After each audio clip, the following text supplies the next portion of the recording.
नागपुर जिला परिषद में आयोजित हुए धरना प्रदर्शन में शामिल हुए पूर्व मंत्री सुनील केदार ने राज्य सरकार पर राजनीतिक स्वार्थ के लिए जिला परिषद के अधिकारों का हनन करने का आरोप लगाया। केदार ने यह भी कहा कि जो कुछ किया जा रहा है उसके विरोध में संवैधानिक तरीके से विरोध दर्ज कराया जा रहा है। जिला परिषद अध्यक्ष ने बताया कि जिला परिषद की विभिन्न योजनाओं की जानकारी देने के लिए शेष फंड के माध्यम से कार्यक्रमों का आयोजन किया जा रहा था, लेकिन इसे लेकर हुई शिकायत के बाद कार्यक्रमों पर पाबंदी लगा दी गई।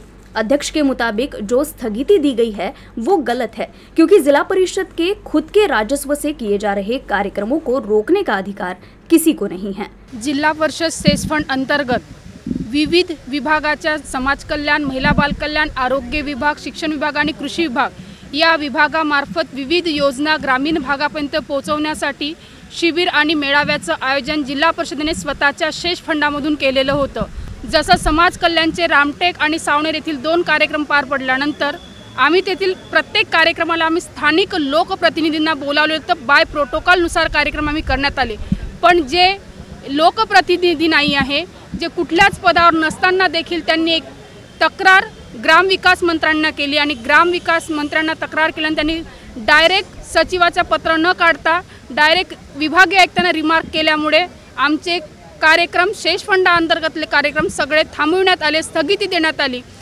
आमच्या स्वतःच्या उत्पन्नातून हे कार्यक्रम घेत असल्यामुळे त्यांचा कुठलाही अधिकार आमच्या स्वनिधीवर नाही आहे। त्यामुळे त्यांनी दिलेला स्थगिती हे सरासर चुकीची आहे आणि त्यामुळे आम्ही ग्रामीण भागापर्यंत पोहोचण्यास त्यांनी अडथळा निर्माण केल्यामुळे तो अडथळा सुरळीत व्हावा यासाठी जिल्हा परिषद नागपूरच्या वतीने या ठिकाणी आज एक दिवसीय धरणे आंदोलनाचं आयोजन केलेलं आहे।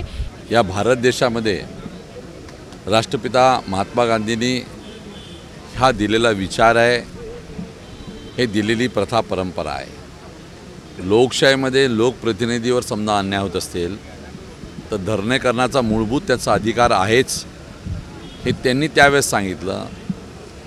भारतरत्न डॉक्टर बाबासाहेब आंबेडकरच्या संविधानामध्ये सुद्धा ते अंतर्भूत आहे आणि बरेचशा प्रकरणामध्ये ह्या देशातील न्यायपालिकेने सुद्धा ते त्या ठिकाणी तशा प्रकारचं मान्यच केलेलं आहे। आणि म्हणून जिल्हा परिषदच्या एकंदरीत अधिकारावर केंद्र शासनानं 73वी घटना दुरुस्तीच्या अंतर्गत जिल्हा परिषद आणि स्थानिक स्वराज्य संस्थेला जे अधिकार दिलेले आहेत त्या अधिकारावर हनन हे राज्य सरकार राजकीय आकाशापोटी करते। त्या प्रित्यर्थ आज हे माननीय जिल्हा परिषदच्या अध्यक्षा, माननीय जिल्हा परिषद उपाध्यक्षा, त्यांचे सगळे पदाधिकारी, इथे असलेले सगळे 85 सन्मान्य पदाधिकारी आणि जिल्हा परिषद अध्यक्ष आणि बरेचसे त्या ठिकाणी असलेले ग्रामपंचायतचे सरपंच यांनी हे धरणं आंदोलन केलेलं आहे।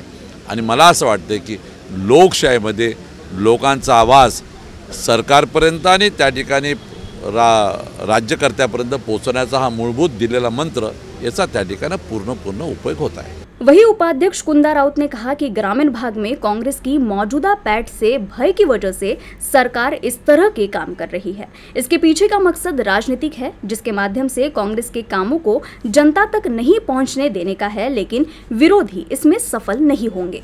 आणि आपल्या जिल्हा परिषदच्या हक्काचा निधी थांबवण्याचा अधिकार यांना नाही आहे। जर एखादा अभी चुकीचं काम करत असेल तर तो निधी तुम्ही आम्हाला विचारणा करू शकता, चौकशी बसवू शकता, पण डायरेक्ट जिल्हा परिषदच्या शेष फंडाच्या निधीवर जर असा स्टे आणत असेल आणि स्थगिती आणत असेल तर आपल्याला शोकांतिका आहे।